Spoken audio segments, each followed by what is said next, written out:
June 1944. Aboard a U.S. Army troop train somewhere in the Midwest. The steel wheels shriek as they carve through the prairie dawn. Inside the dim-lit cars, the air smells of coffee grounds, oil, and damp wool. Rows of men in faded field gray uniforms sway with the rhythm of the rails. Prisoners of war from Rommel's defeated Afrika Korps, bound for somewhere deep inside America. Gefreiter Ernst Keller, 26 from Dortmund, sits near a fogged window, his wrists free but his spirit heavy. A few weeks ago, he was crouched in a Tunisian wadi, dust choking his lungs as British tanks rolled overhead. Now, through the scratched glass, he watches a world slide past that feels impossibly large. Outside, endless plains unfold, seas of green and gold that shimmer under the morning sun. Wheat as far as the eye can see.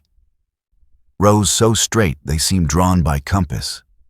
Every few miles, a windmill turns lazily above a white farmhouse. Silos rise like cathedral spires. Cattle move in slow black currents across the fields. A guard in khaki leans against the doorway, rifle slung, more bored than hostile. "Kansas next," he calls over his shoulder. "You boys'll like it. Flat as a pancake." Ernst catches only the word Kansas. He's heard of it in newsreels, cowboys and dust storms. Yet there is no dust here, only life, color, and motion. He turns to Sergeant Willie Hartman, sitting across the aisle. "Do you see it?" Ernst asks softly, as if afraid to disturb the landscape itself. Hartman nods without smiling. "Yeah. Grain, everywhere." The word grain hangs in the air like disbelief. Back home, their rations had shrunk to black bread and ersatz coffee. In Bremen and Berlin, mothers queued for potatoes measured by the handful. But here, the enemy feeds the land itself until it bursts. The train slows near a siding where American farmers stand beside trucks piled high with burlap sacks. They watch curiously as the cars roll by, waving, even smiling. One boy of about 12 runs alongside, holding up a sandwich wrapped in wax paper. For a heartbeat, Ernst's gaze meets his. The boy grins, teeth white against the sun, before falling behind. No hatred, no fear, just curiosity. And in that moment, Ernst feels the first crack in everything he thought he knew. He leans his head back against the wood paneling. The rhythmic clatter of the train merges with the whisper of wheat brushing the wind. The land outside the window seems to breathe, vast, effortless, inexhaustible. He whispers, almost to himself, "If this is only one state." But the thought dies before he can finish it. Somewhere far ahead, the locomotive bell tolls, clear, metallic, echoing across the fields. The sound carries like a prophecy. The train gathers speed again, heading deeper into the heart of the continent, deeper into a truth the prisoners have yet to name. That in this country, abundance is a weapon sharper than steel. Late afternoon, approaching central Nebraska. The sky stretches wider than the sea. White clouds tower like mountains over the plains, their shadows crawling slowly across an ocean of wheat. The train rattles westward through it all, a silver serpent threading the horizon, each car full of German soldiers who have fallen into a stunned, reverent silence. Inside, the heat grows thick. Jackets hang loose, collars unbuttoned. A few men fan themselves with army postcards marked Kriegsgefangener. No one speaks for long. The view outside has stolen their words. Sergeant Hartman wipes his forehead with his sleeve and mutters, "Verdammt, all this, and not a single shell crater." Across from him, Ernst Keller stares out the window again. The wheat is so tall, it brushes the bottom of the window as the train roars by. The stalks bending in waves, gold on gold, Far off, a combine harvester crawls like an insect, spewing dust and chaff into the wind. He whispers, "One of those machines feeds a regiment." Another man nearby laughs dryly. "A regiment? That field alone could feed the whole Africa Corps." The others chuckle, but it's not real laughter. It's awe wrapped in disbelief. The guards don't understand their words, but they don't need to. They see the looks on the prisoners' faces, not defiance anymore, not even resentment, just the dawning realization that they are standing inside something larger than any empire they had ever imagined. The train slows near Kearney, a quiet station surrounded by grain elevators. The POWs press closer to the windows. On the platform, civilians unload crates of fruit, peaches, apples, things the Germans haven't seen in months. A farm girl in overalls balances a bushel basket, waving shyly as the soldiers roll by. "Apfel," one man murmurs. "Real ones." Another replies softly, "They're eating like kings here. Even their children are fat." A whistle blows. The train lurches forward again. Soon the town vanishes, swallowed by more farmland. The sun lowers, painting everything in bronze. Ernst pulls out a small notebook from his breast pocket, one of the few personal items allowed after capture. He begins to write, the pencil trembling with the rhythm of the rails. June 1944. America, an empire of soil. I thought our Reich was strong, but this land could feed 10 like it. We fight for iron and oil. They fight with bread and sky. The words blur for a moment as the train jolts. He stops, staring out again. The wheat fields give way to corn, endless rows marching to the horizon like regiments under a summer sun.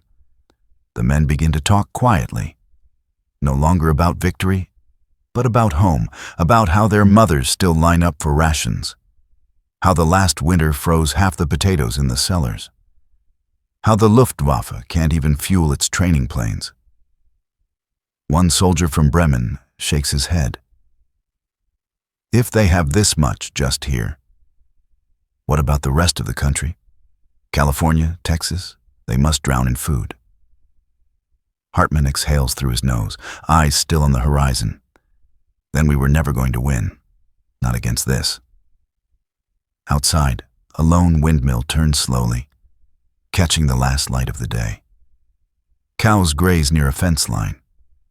A farmer waves once toward the passing train. The POWs stare back, no longer as soldiers of the Reich, but as men witnessing the quiet strength of a nation that never had to march for conquest, because it already owned a kingdom beneath its feet. As the sun sinks and the fields fade into darkness, the rumble of the train becomes a lullaby. Somewhere in the night, Ernst closes his notebook and whispers, "The Führer should see this." No one answers. They all know. He never will.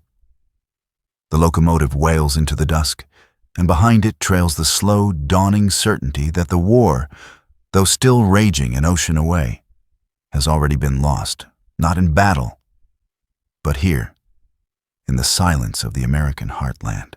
July 1944. Fort Robinson, Nebraska. Dawn spills across the high plains like a pale fire. The air smells of dew, diesel, and cut hay. Inside the barbed wire fences of the prisoner of war camp, the German captives move in quiet lines toward the mess hall, a long wooden structure that hums with the rattle of trays and the hiss of boiling coffee.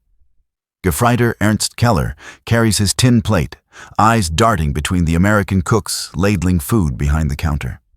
Scrambled eggs, fresh bread, real butter.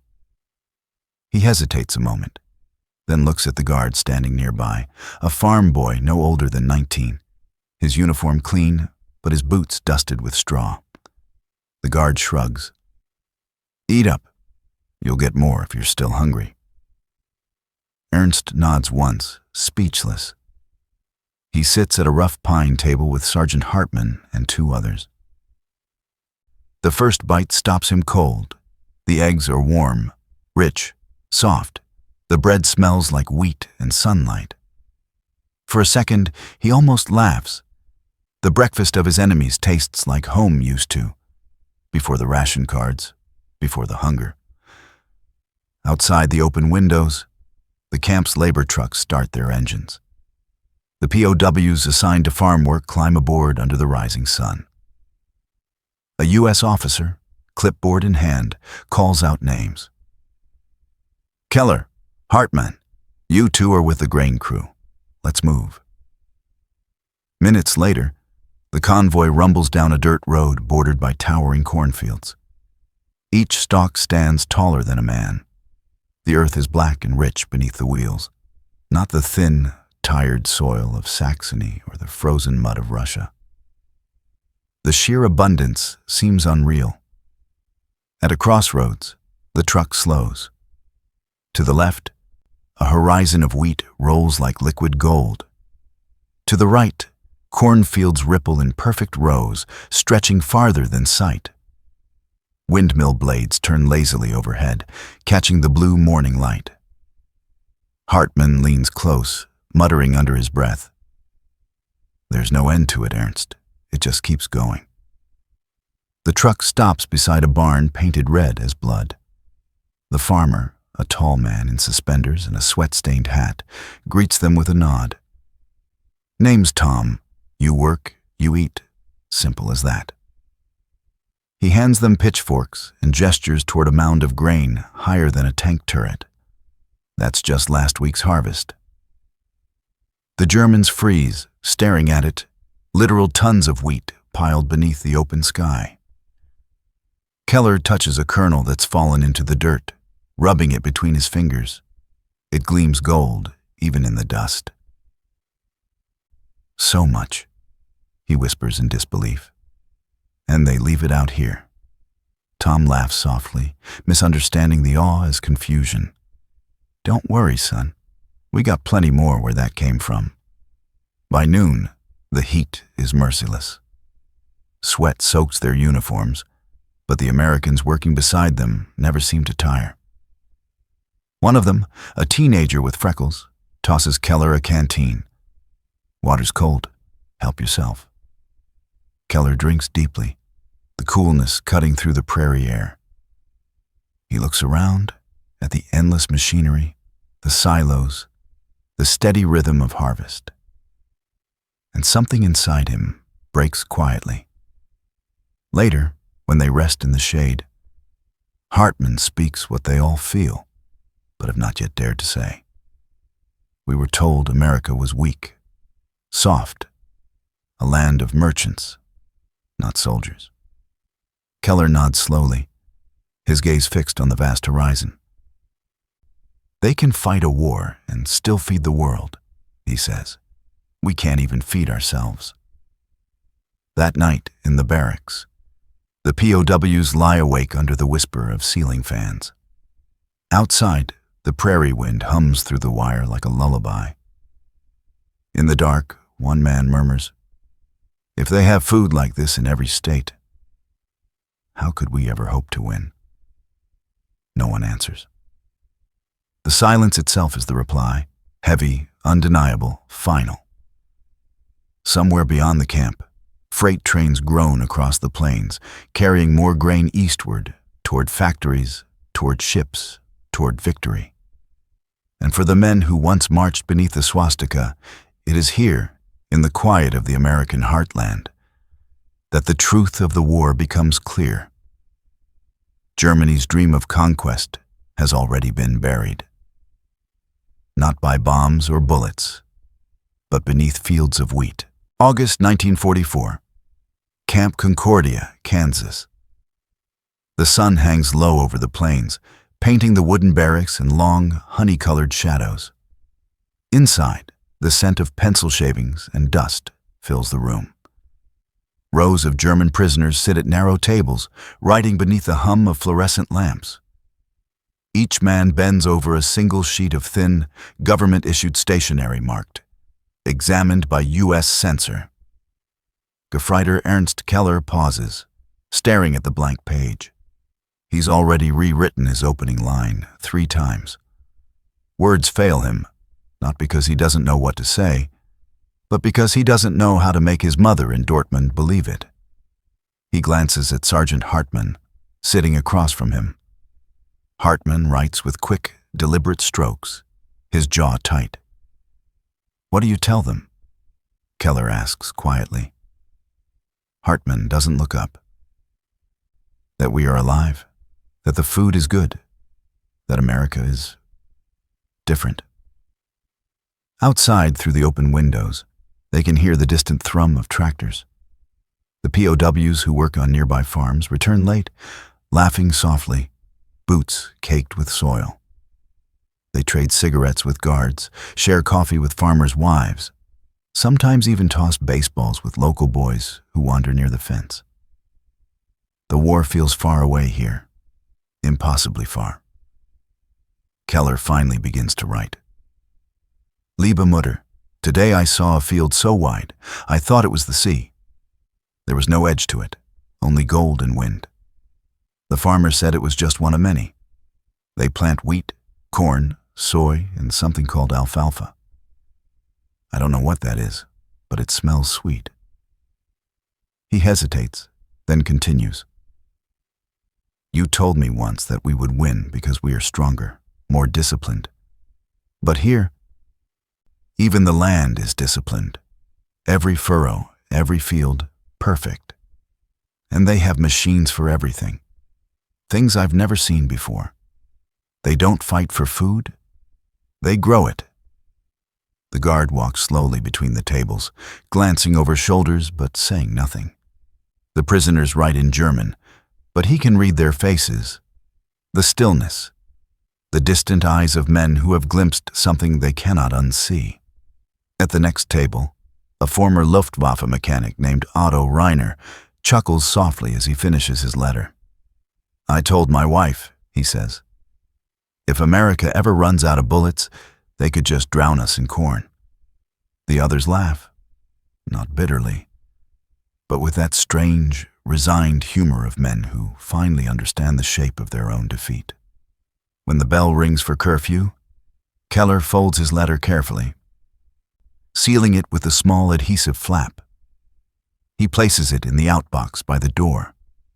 Tomorrow, it will be examined, stamped, and sent across the ocean, a message from captivity, carrying more truth than any propaganda leaflet ever could. Later, lying in his bunk, Keller listens to the cicadas humming outside. The barracks creak softly with the settling of the night. Hartmann, from the lower bunk, breaks the silence. "When I get home, I'll be a farmer," he says, "not a soldier. No one will believe what we saw." Keller smiles faintly in the dark. Maybe that's for the best. The next morning, the POW trucks roll out again, engines rumbling like the heartbeat of the prairie. They pass through miles of farmland glittering with dew. Wheat ready for harvest, corn stretching toward the sky.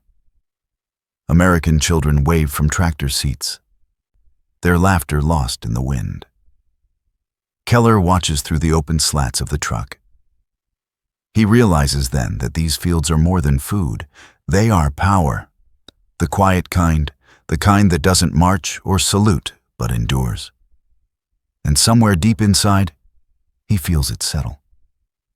The Reich, with all its iron and pride, was never fighting the Allies alone.